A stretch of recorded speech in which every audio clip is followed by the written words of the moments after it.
Oui, shalom, shalom.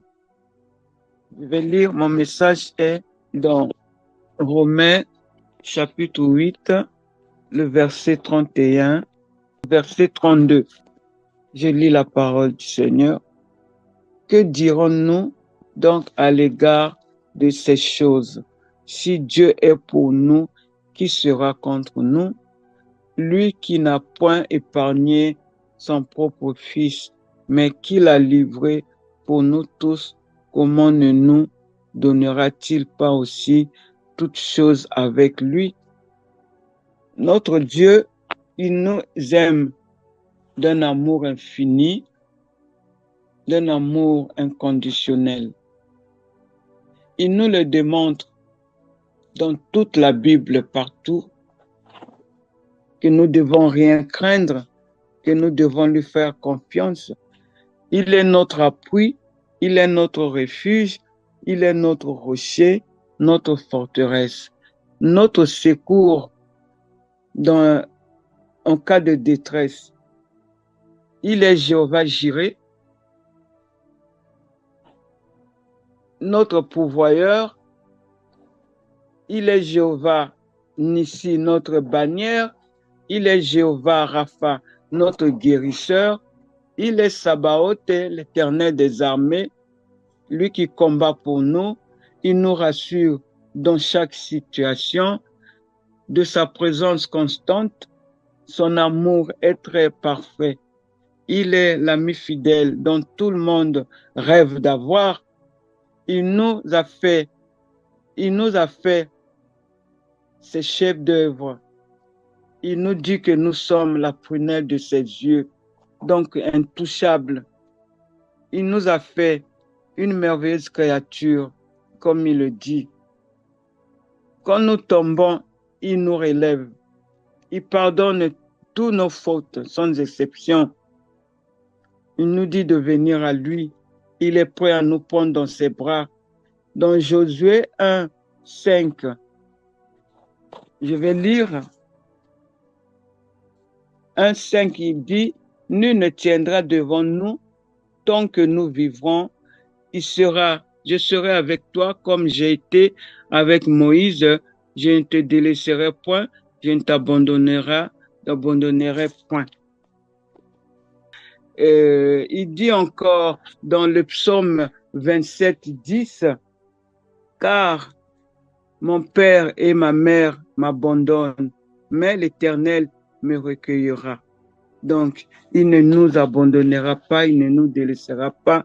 Nous devons avoir une confiance totale à notre Dieu, l'aimer de tout notre cœur, de toutes nos pensées, de toute notre âme, marcher avec la crainte de son nom. Le psaume 8 et 86, verset 11 nous dit, « Enseigne-moi tes voies, ô Éternel, je marcherai dans ta fidélité, dispose mon cœur à la crainte de ton nom. » Notre Dieu est tellement merveilleux, il nous fait tellement de bonnes choses. Sans lui, nous ne sommes rien, nous ne pouvons rien. Nous ne pouvons pas rendre tous ses bienfaits. La moindre des choses, c'est le bénir, lui rendre grâce en tout temps, élever son nom, respecter ses commandements, être obéissant envers lui, lui qui est notre créateur. N'oublions pas que c'est lui qui détient nos destinées entre ses mains. C'est lui le gardien de nos âmes.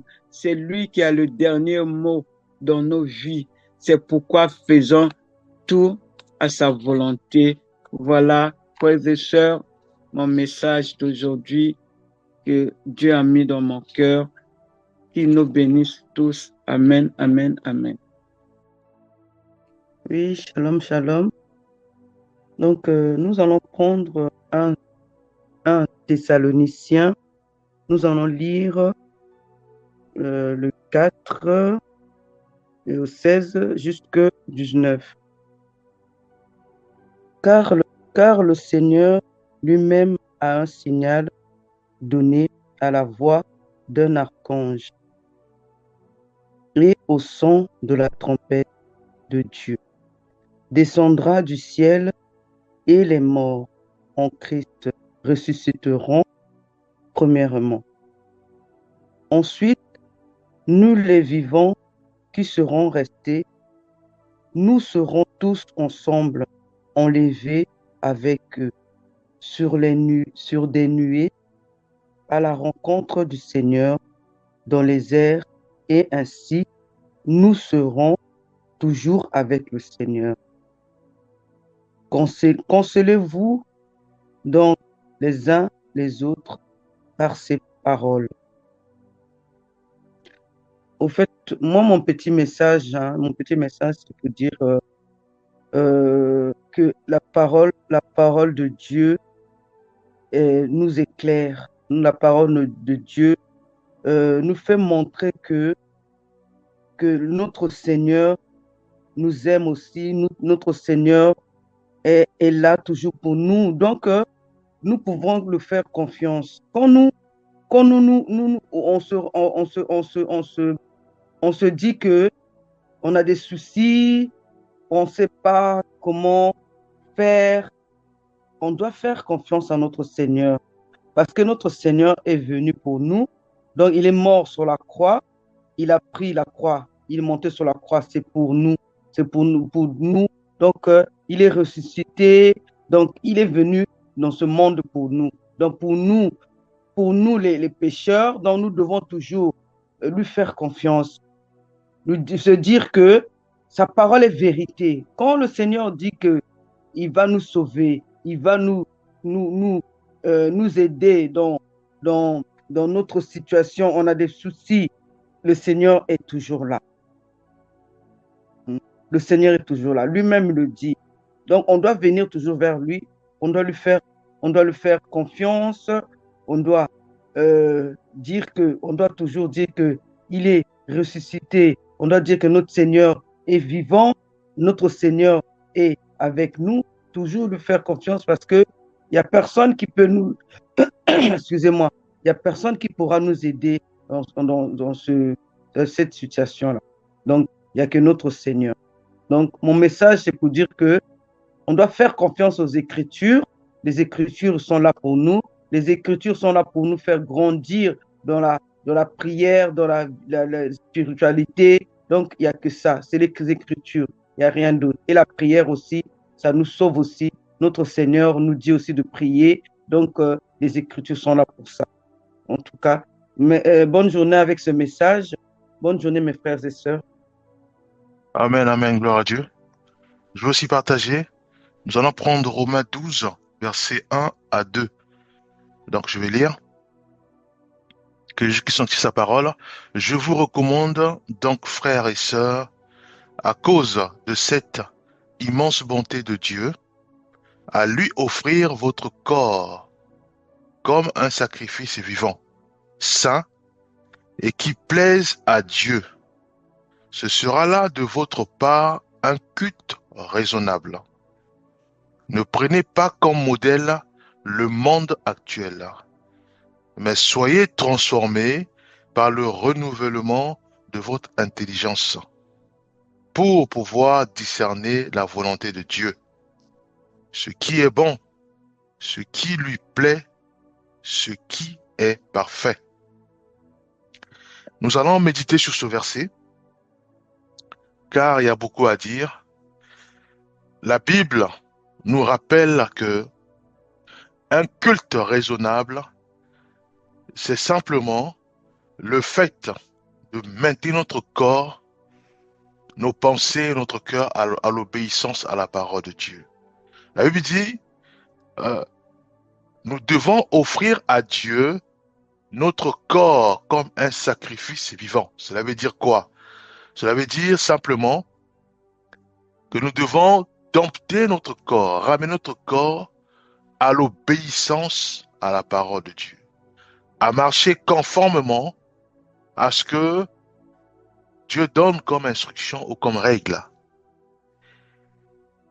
Et la Bible continue en disant, ce sera là votre part, un culte raisonnable. Le fait de discipliner notre corps, le fait de discipliner notre corps, le fait de faire en sorte que notre corps puisse marcher conformément aux Écritures, Dieu dit que c'est ça, c'est un culte raisonnable. Voyez-vous?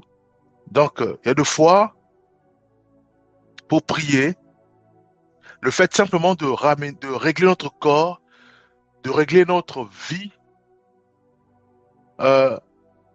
à l'obéissance à la parole de Dieu, cela suffit.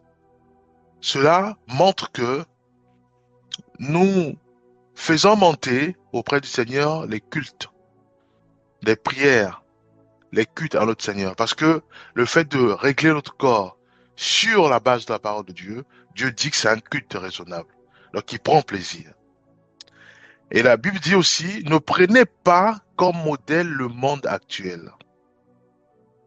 Voyez-vous? Alors ça en aide. Donc le Seigneur nous fait comprendre ceci. Il est absolument important de discipliner notre corps.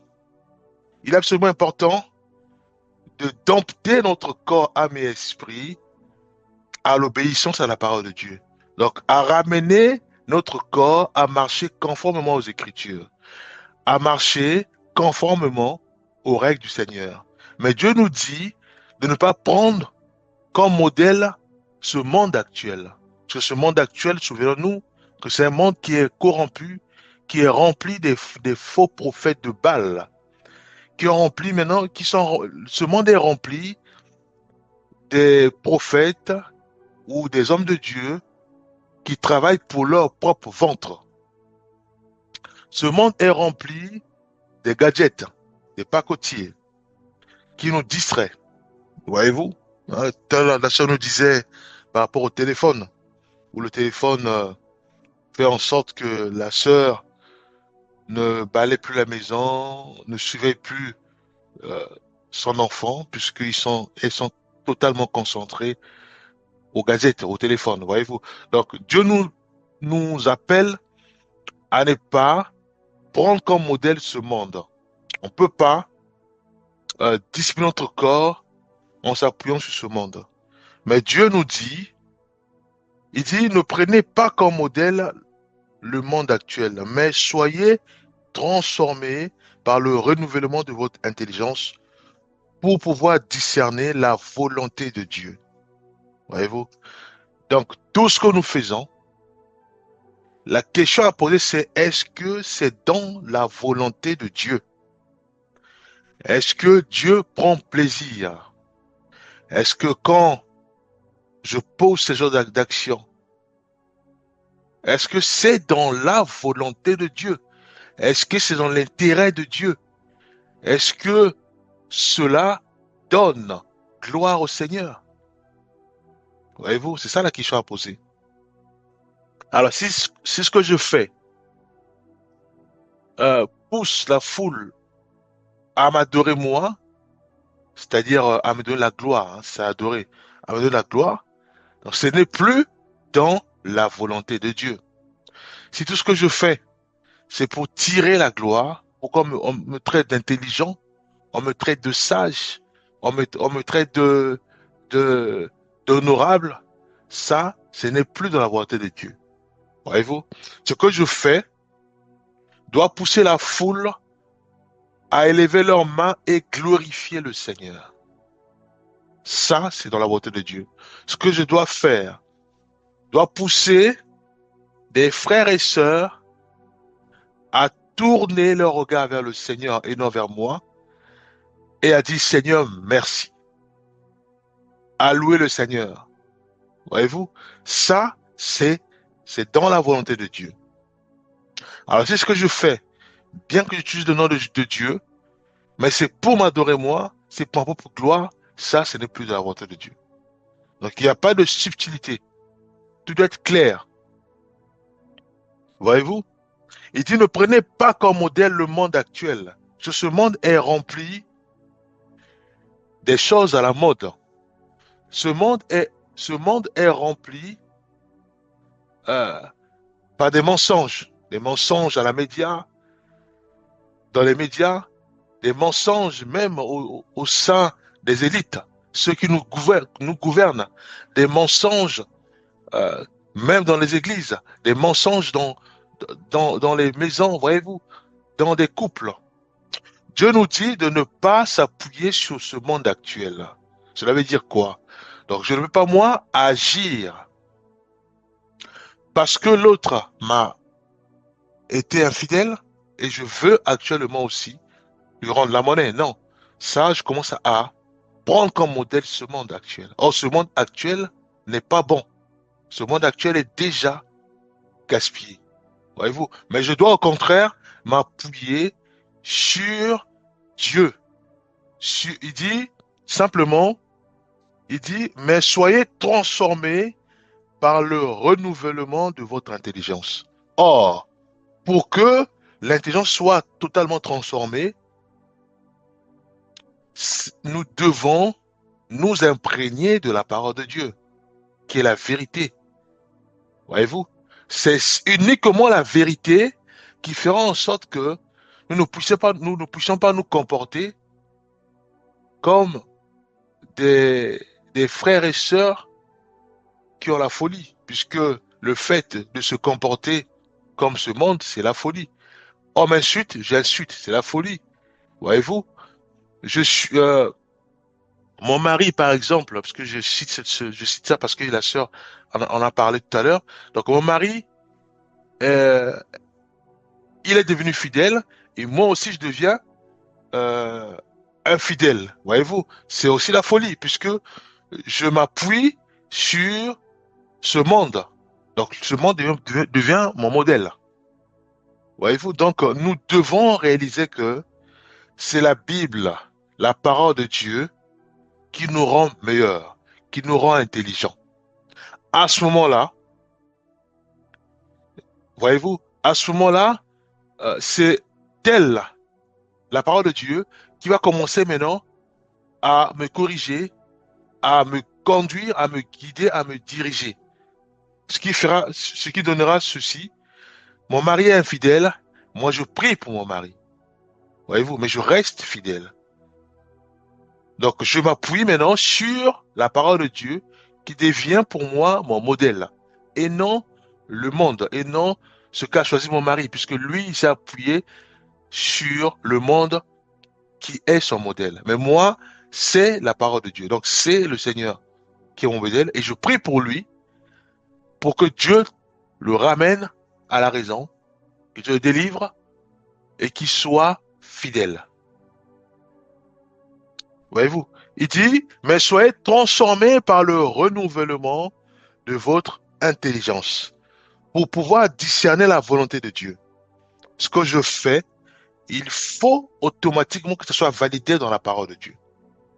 Alors, si la parole de Dieu ne valide pas, donc je ne le fais pas. Prenons encore le cas d'infidélité. Après, il y a beaucoup de cas. Hein. Alors, mon mari est infidèle. Je décide. Alors, la décision que je prends maintenant, est-ce que cette décision, la parole de Dieu la valide? Voyez-vous? Alors, je prends la décision d'être infidèle. Est-ce que la Bible valide cette décision? Non. La Bible nous appelle à être fidèles.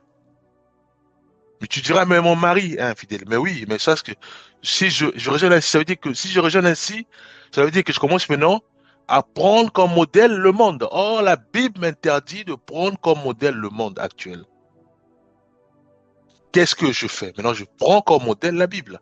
La Bible me demande à moi d'être fidèle, mais de prier pour ceux et celles qui me persécutent. Mon mari me persécute parce qu'il est infidèle. Donc, je prie pour mon mari. Donc, qu'est-ce que je viens de faire? Donc, je viens de prendre une décision conformément à la volonté de Dieu et euh, conformément à ce qui est écrit dans la parole de Dieu. Il dit, soyez transformés par le renouvellement de votre intelligence pour pouvoir discerner la volonté de Dieu. Voyez-vous? Donc, je ne dois pas laisser l'émotion, la colère envahir mes pensées et mon cœur. Non. ou conduire mon corps ou diriger mon corps dans l'abîme, dans la folie. Non. Puisque si je fais ainsi, cela veut dire que je prends comme modèle le monde actuel. Or, la parole de Dieu m'interdit de prendre comme modèle ce monde actuel. Il me demande à moi de prendre une décision en posant une seule question. Est-ce que cette décision rentre dans la volonté de Dieu? Et comment savoir que ma décision, ce que je dois prendre comme décision, va rentrer dans la volonté de Dieu? C'est quand je pose encore une seule question. Est-ce que la décision que je m'apprête à prendre, elle est validée dans la parole de Dieu? Elle est validée dans la Bible? Voyez-vous? D'où l'importance de lire constamment les règles de Dieu. La Bible, bien aimé, la Bible. À ce moment-là, si nous faisons ainsi, oui, nous marchons dans la volonté de Dieu, bien aimé, puisque cela touche tous les plombs. Est-ce que ce que je vais dire comme propos rentre dans la volonté de Dieu? Ou ça rentre dans la volonté de ce monde actuel, bien aimé? Voyez-vous? Nous devons tout ramener dans la parole de Dieu. La parole de Dieu, c'est un filtre. Tout ce que nous faisons doit d'abord traverser la parole de Dieu et être conforme. Voyez-vous, si ce n'est pas conforme, nous laissons. Si c'est les propos, nous arrêtons de les faire sortir à travers notre bouche, puisque ça ne cadre pas avec la Bible. Si c'est l'action, ou si c'est les actions, soit des bagarres ou des chamailles, parce que mon mari est infidèle, je dois arrêter parce que ça ne cadre pas avec la Bible, parce que la Bible m'appelle à moi d'attiser la paix, donc de rechercher la paix. Donc dans la prière, bien que ça fait très mal, je dois prier. Voyez-vous? Donc la Bible dit, ce qui est bon, ce qui lui plaît, ce qui est parfait. Voyez-vous, les détails. Il dit, pour pouvoir discerner la volonté de Dieu, deux points, ce qui est bon, ce qui lui plaît, ce qui est parfait. Bien aimé, ne cherchons pas loin, allons directement dans la Bible, puisque c'est sa parole. C'est sa parole qui est bon, c'est sa parole qui lui plaît, c'est sa parole qui est parfaite. Voyez-vous? Donc, plongeons nos regards dans la parole de Dieu, mettons-la en pratique dans tous les domaines de notre vie, bien aimé. Bien sûr, les amis vont nous traiter de hors-sol. Les amis vont nous dire, voilà, mais vous vivez comme des extraterrestres. Les amis ou les collègues vont nous dire que mais vous n'êtes pas à la page, vous n'êtes pas à la mode. Vous êtes dans quel monde? C'est la décision que nous avons prise, puisque c'est une décision que nous avons prise, qui consiste à dire ceci, que nous marchons dans la volonté parfaite de Dieu. C'est ce que Dieu nous appelle. Dieu nous appelle à marcher selon sa volonté. Que Dieu nous aide et nous allons prier. Père, nous remettons entre ta main nos vies, fais grâce. Fais grâce fais grâce d'accomplir ou de mettre en pratique tout ce que nous avons entendu de la part de notre sœur Mathurine, notre sœur Tyrell, ainsi que ma vie, Père. Aide-nous, Éternel des armées, à être réellement lumière de la terre, lumière pour nos frères et sœurs, celle de nos voisins, celle de la terre, le sel de nos entourages. Bénis chacun de nos pères, au nom puissant de Jésus-Christ. Nous avons ainsi prié. Amen. Amen.